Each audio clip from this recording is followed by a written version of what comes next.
Hello, good morning. I wanted to reach out to you here on Monday morning and just to greet you. It is the beginning of our official work week, and I realize that many of you are not able to go into your place of employment. There are many who are working out at home and others who are simply just staying home because we have been asked to by our government, and we are doing our part to protect our communities, and that's always a good thing. But here in New York, it is raining and it is very windy outside.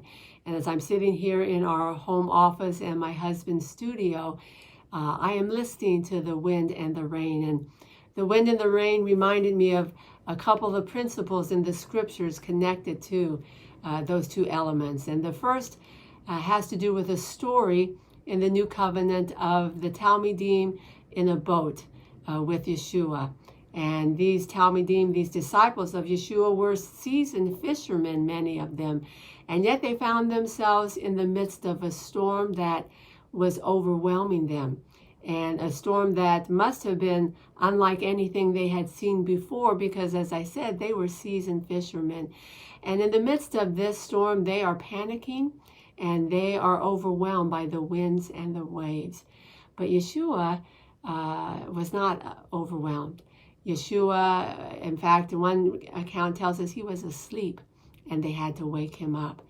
And Yeshua spoke to the storm and he said, "Peace, be still."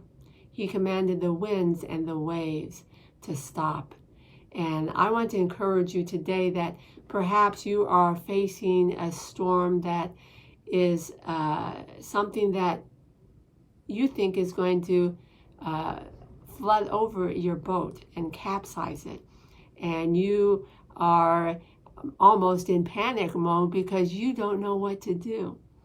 And I want to encourage you that Yeshua is the same today and will always be the same. And as he spoke literally to the winds and waves of that storm there that he and his Talmidim, his disciples, were facing, that he will speak to the storms of your life and say, "Peace, be still." That he has every detail of your life in his hands. Our God does. He is sovereign. And as I shared in my message on Saturday, he is always orchestrating the details of our lives to bring about his plans for us. And his plans are always good.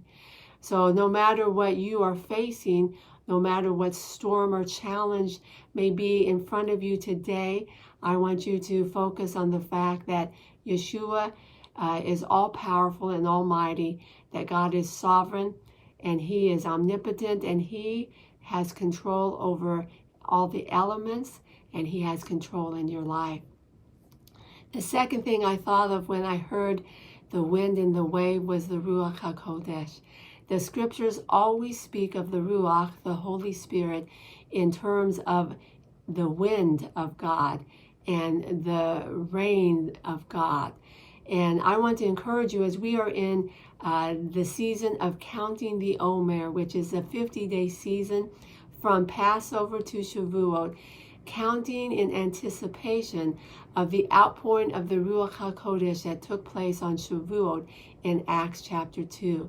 And to encourage you that the Ruach HaKodesh, the Holy Spirit, has been sent into our lives, that he is and should be our best friend, and that Yeshua told us that the Ruach would be the one who would teach us and guide us into all truth, that he would be the one who would lead us through life. So I want to encourage you to cling to the Ruach, to draw closer to him, to allow him to speak into your life today. He who has ears to hear, we are told in the book of Revelation, let him hear what the Spirit is saying. So may you have ears to hear the Spirit of God speaking into your life and into your situation today. And as we continue to count, I hope you are joining us with your Omer calendar that you downloaded, or you could check on Facebook every night. We are posting the count. Today will be day 5 of counting the Omer. And I pray that you would have anticipation leading up to the holiday of Shavuot, that on this Shavuot we would be filled overflowing fresh and new with the Ruach HaKodesh, and be reminded of the promise that Yeshua made in Acts 1 when he told his Talmidim, when you receive the Ruach HaKodesh, you will have power to be my witnesses. And in the world today that is overwhelmed by this pandemic, I pray that you and I would shine as the witnesses that God has called us to be, that the power that resides within us because the Holy Spirit lives in us, that power to be his witnesses would be evident in our lives more than ever before. So I pray that your day is blessed, that your week is a week filled with the goodness of Adonai, and I pray for great expectation in each of our hearts to expect the good that God has for us. Have a great day. God bless you.